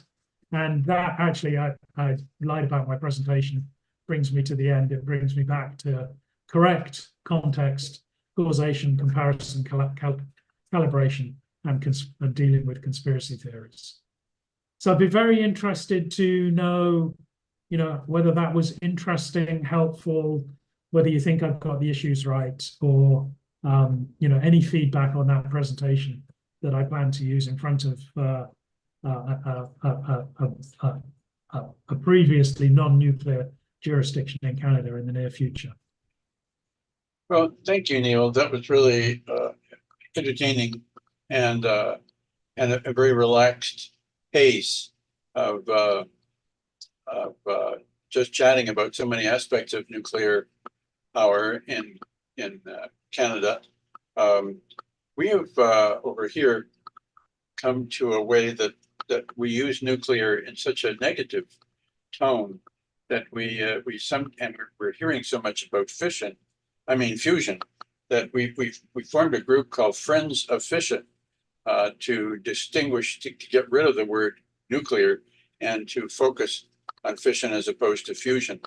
And some of those people are here listening to you today. So just to let you know that our attitude about the negativity about the word nuclear. There's a question here. Are there any anti-nuclear groups in Canada? That was a question asked an hour ago, and you clearly answered that one. We have a good engineer on board who Doug Edwards, who has checked up on us, and he says it seems like the operating pressure for CANDU reactors is about 1,500 psi. And if you divide that by, let's see, what's the PSI, 14 operating, then you'd have about 100 atmospheres. So it's in that ballpark. But thank you for that actual number, Doug. Appreciate that. Let's see if we have any other questions, or people can simply put up their hands or activate their speakers. Stephen, you've been coming in and out. Are you okay, or you've been bumped off? You're not unmuted. Don, I'll get to you in a minute. Here you come, to Steve. Stephen is a 35-year experience from Point Beach on Lake Michigan nuclear reactor. Stephen?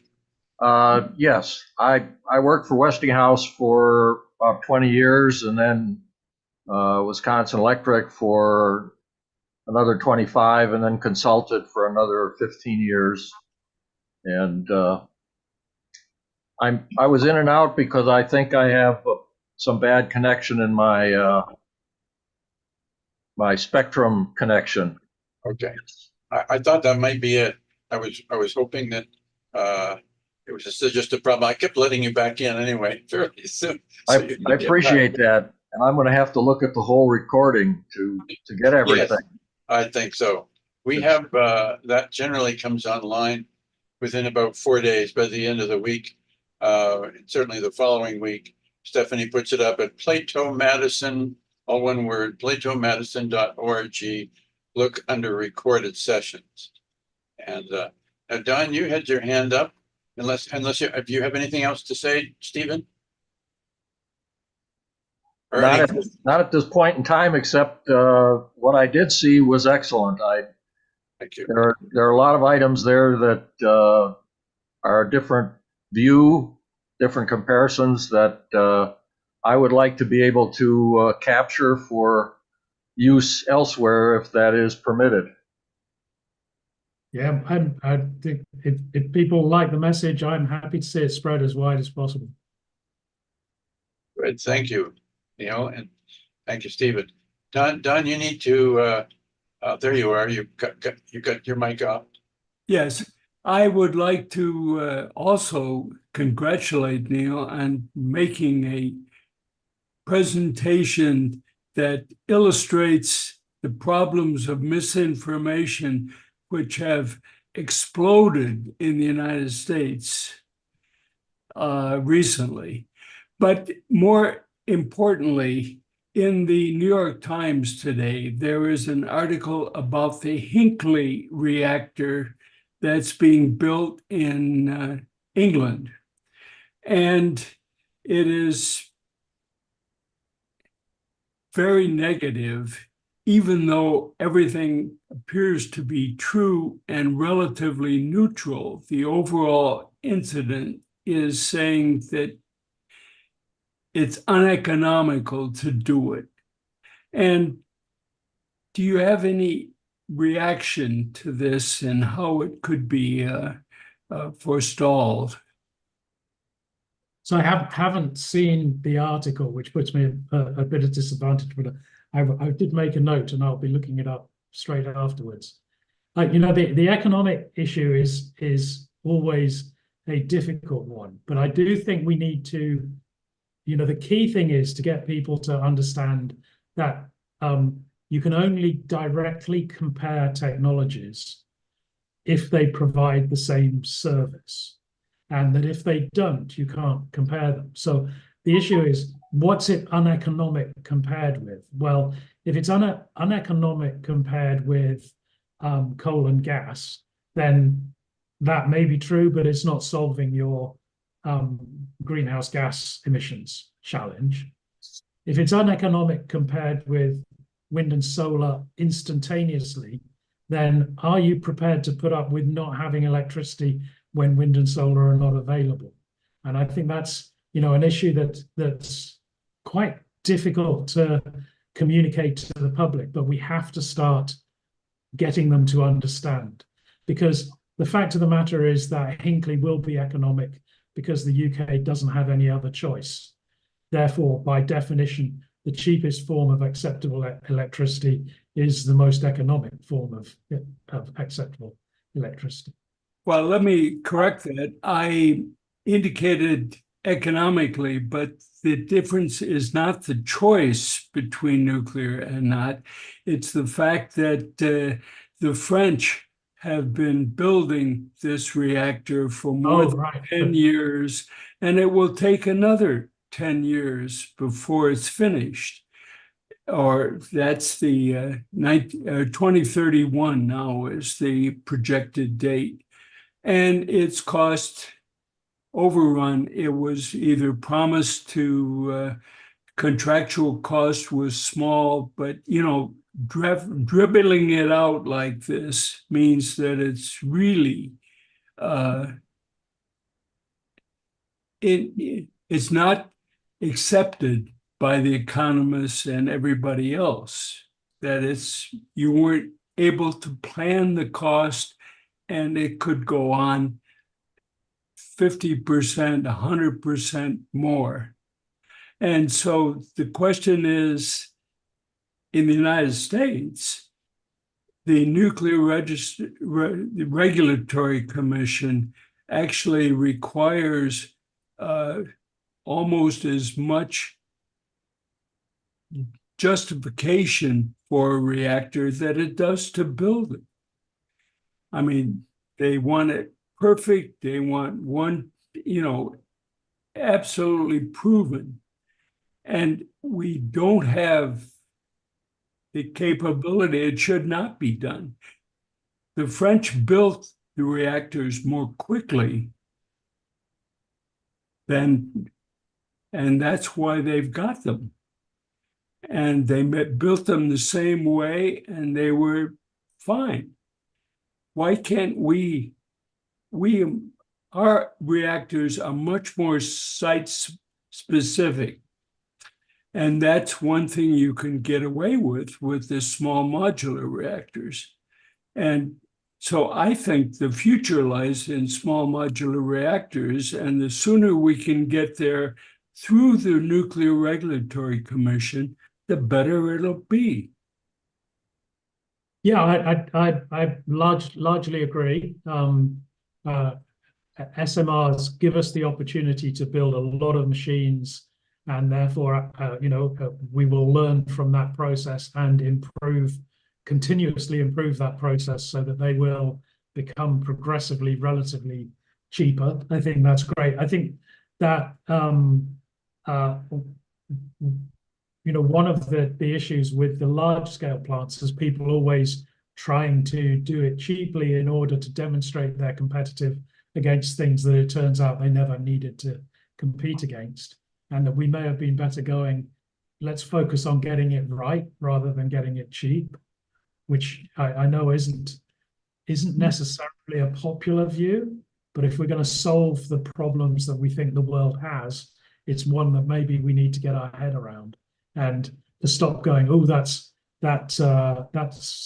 too expensive, and instead focus on how do we make it better and cheaper. Absolutely correct. If I could step in a second there.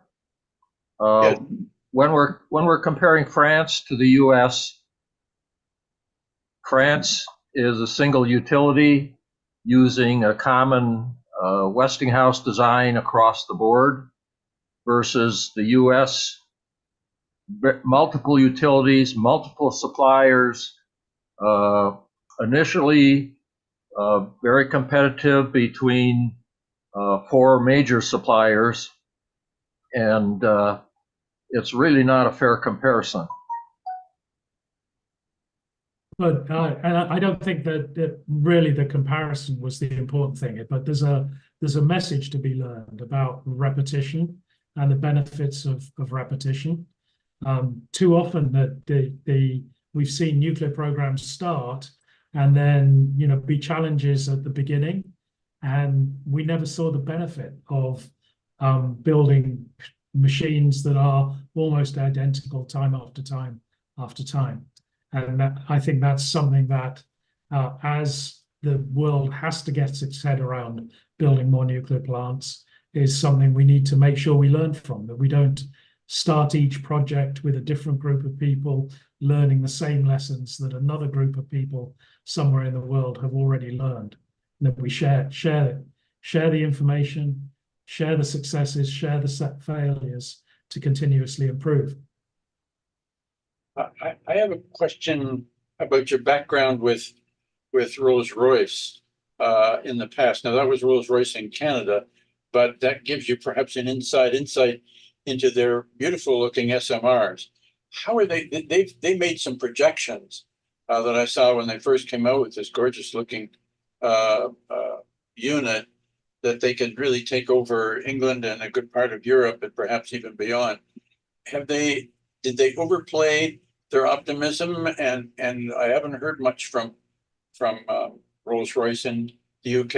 And can you tell us anything about what they're doing over there and the future for them? Well, everybody always overplays their optimism when they're seeking funding. So they were seeking funding. So it's great to paint a big picture. How does it look? Yeah. So I have lost track in the recent months over how well Rolls-Royce are doing. So I don't feel confident to answer that question. I think I have a hunch they're just getting on with the job at the moment, that they've got support and they are just developing it, and that we'll see more from them later, but I can't confirm that. That's just a gut feel. Well, I wish them well. I was very inspired by their early optimism, and I think they've got an interesting size machine. It's not actually a small modular reactor by any definition of the world. It's just a small reactor with some modularity to it. But what I like about their business plan is that the idea is to build a lot of them, right? So they've got multiple markets. The problem with large scale reactors has always been that you need so few of them. So there are very few grids that are big enough to sustain them. And when they do, each customer is typically only buying one or two. So you don't get that benefit of experience building up.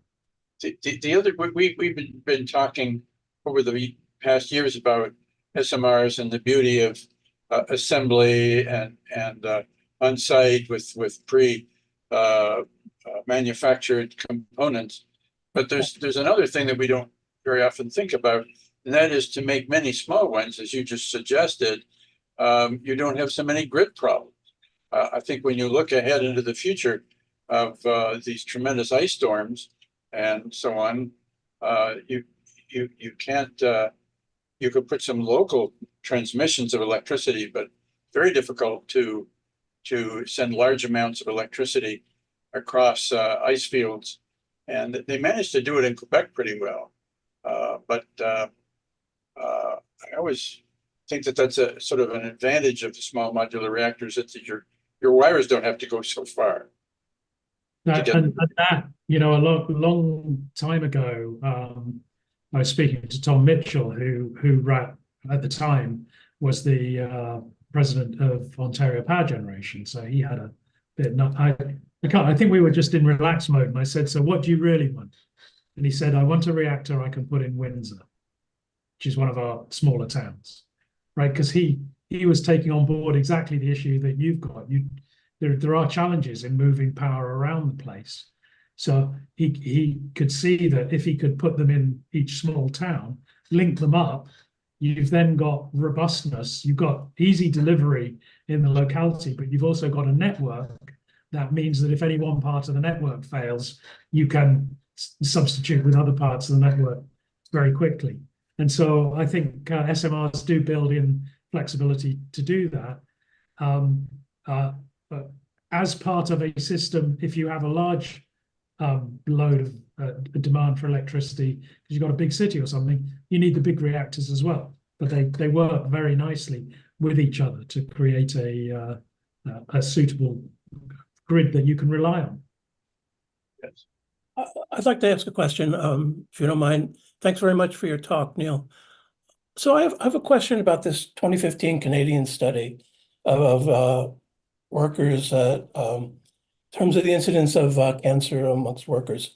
And you made the statement that that workers had more money and they were able to go out and buy cigarettes. So do you have data that actually shows that to be the case? And the second part of that question is, are you saying that in this study, they did not take into account confounding factors like cigarette smoking when they saw this twofold increase in cancer amongst uranium miners? No, if you go back to the studies, and I don't have them, but you can likely search the internet and you'll find them. This all relates to going back and looking at what happened when uranium mining first started. And it was pretty crude. I mean, it was being dug by hand and shipped around in sacks that people were throwing over their heads and then carrying to the rail cars.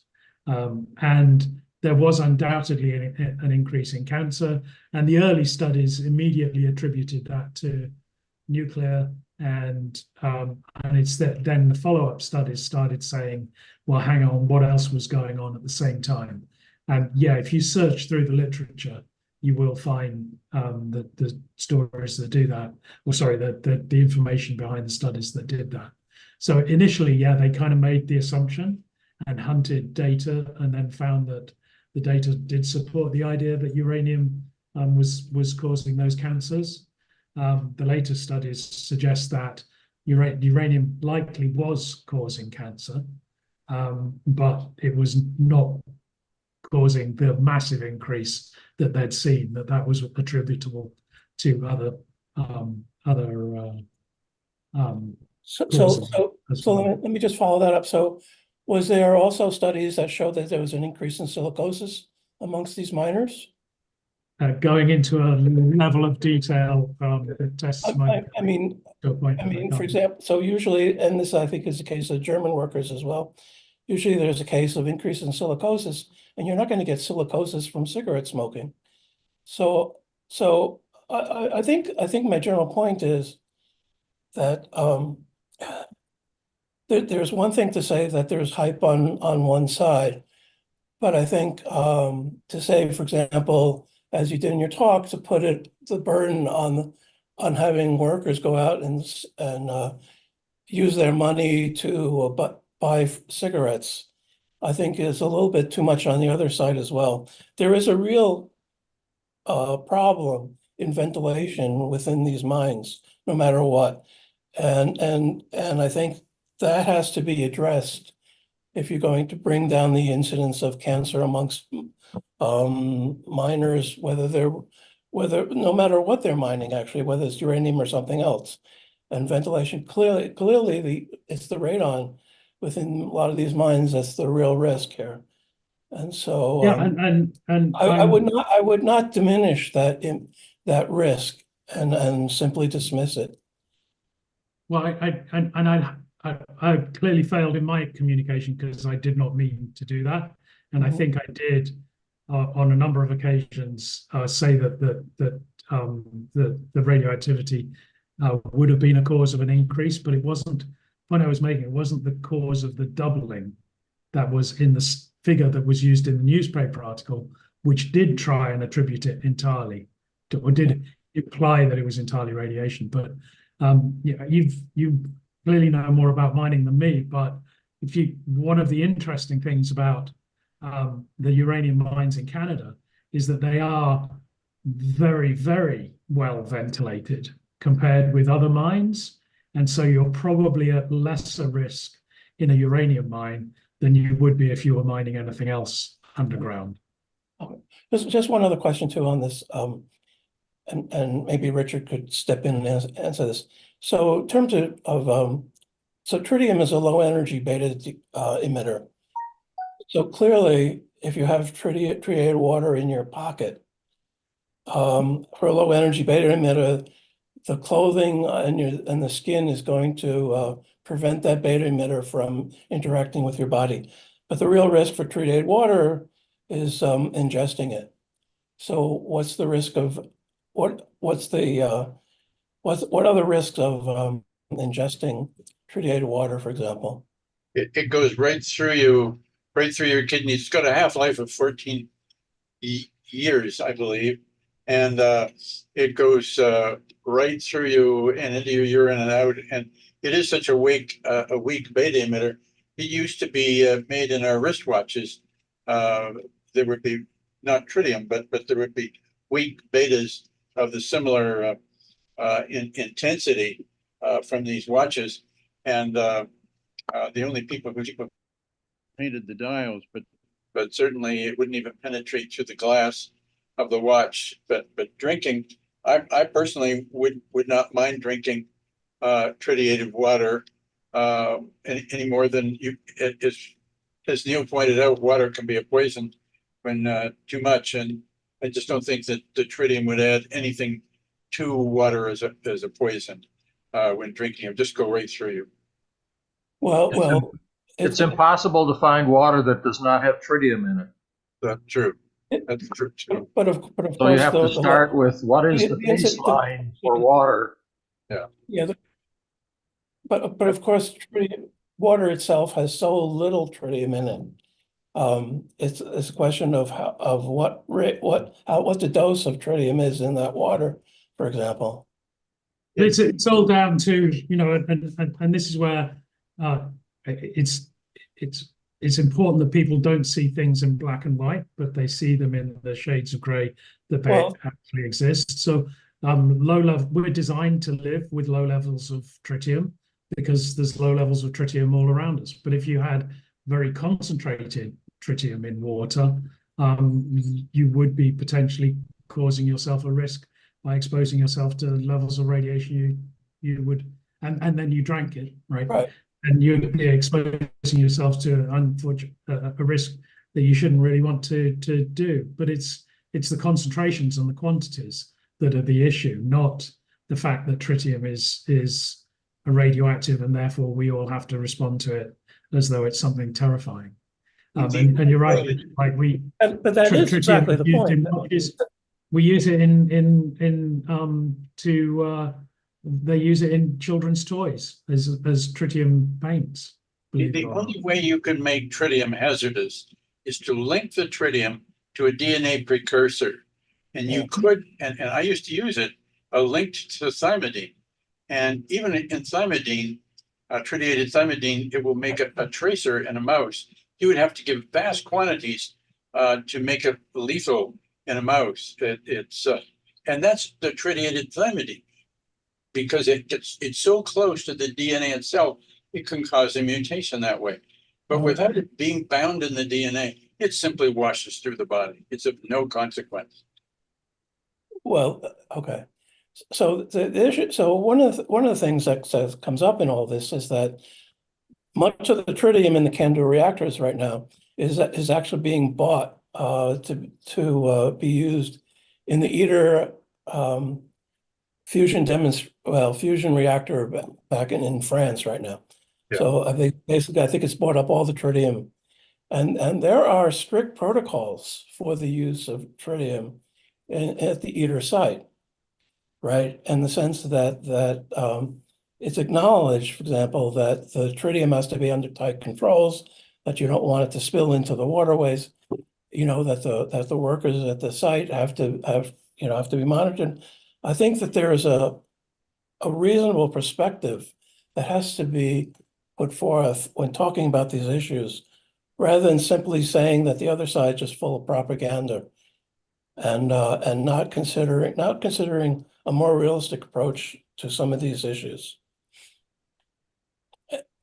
So I don't think I said the other side was just propaganda. I think I pointed out where they said things that were misleading, and I also was careful to point out areas where industry is misleading as well.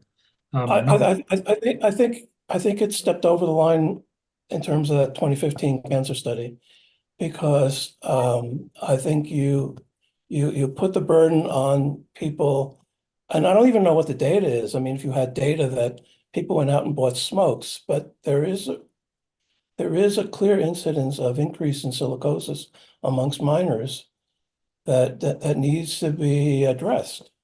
And I'm reluctant to sort of dismiss issues of worker safety within mines, whether it's uranium or anything else that you're going to be mining.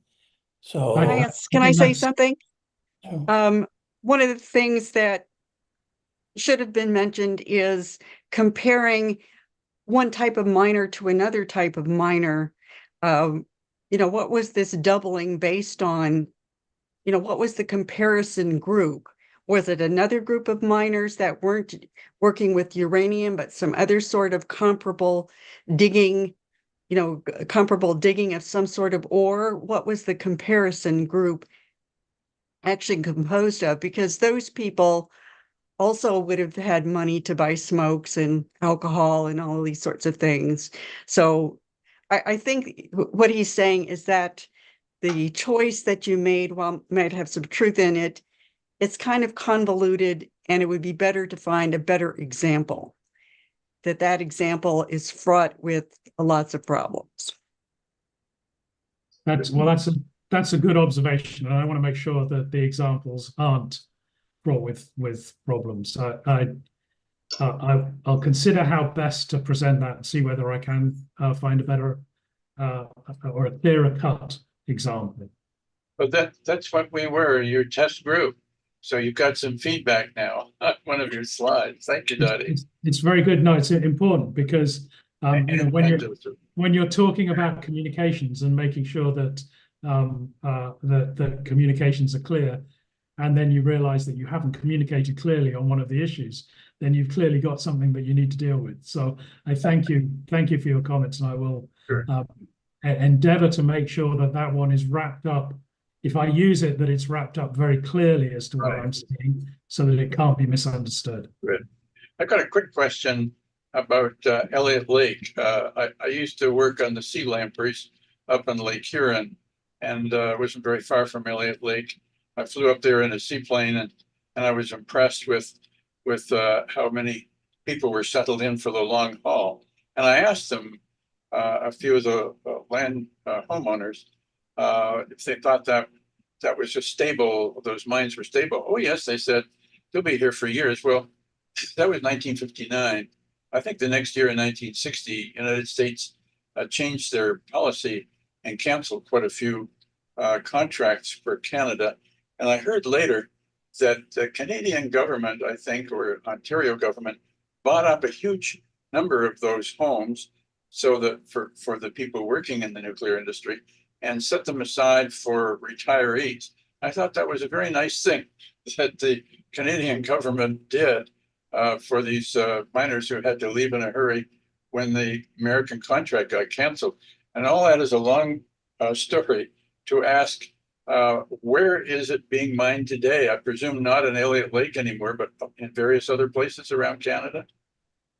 Yeah, mostly out in Saskatchewan. I can't remember what the field is there, but there's some very rich ore bodies out in Saskatchewan. There is a lot of, like, the uranium market has been quite depressed for a fairly long period of time.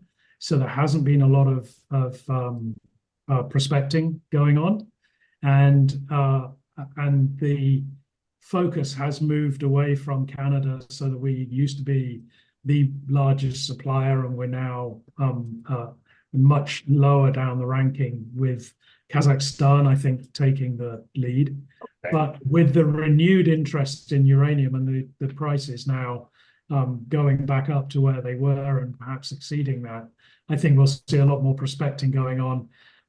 I know that America is prospecting quite hard, mainly because of the energy security issues. So, you've got your own uranium, you'd like to find it and use your own.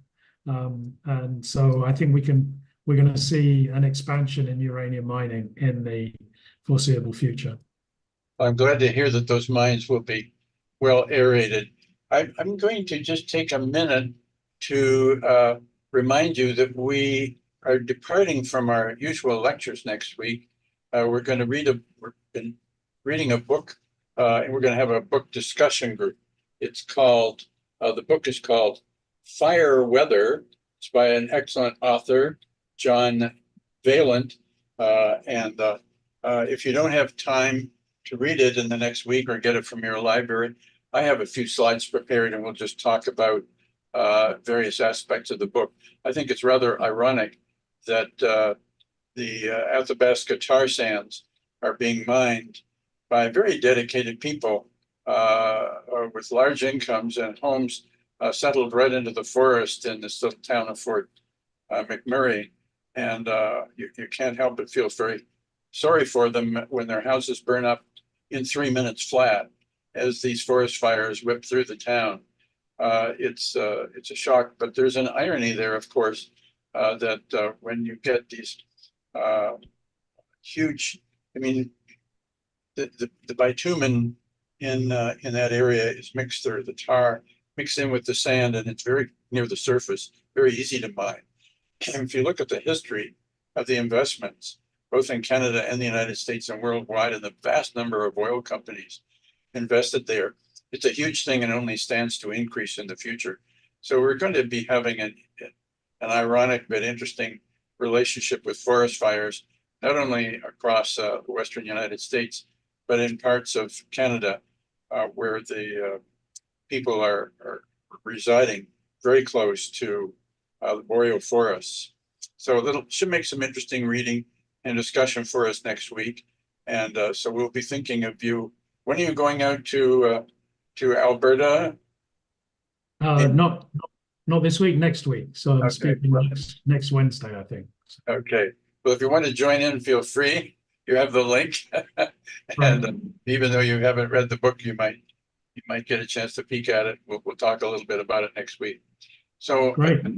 I thank you, Neil, so much for a wonderful talk. We always enjoy your words of wisdom, and I wish you well in your continuing work with the Canadian Nuclear Society and enjoying this resurgence that has yet to come to this country, but hopefully will come soon.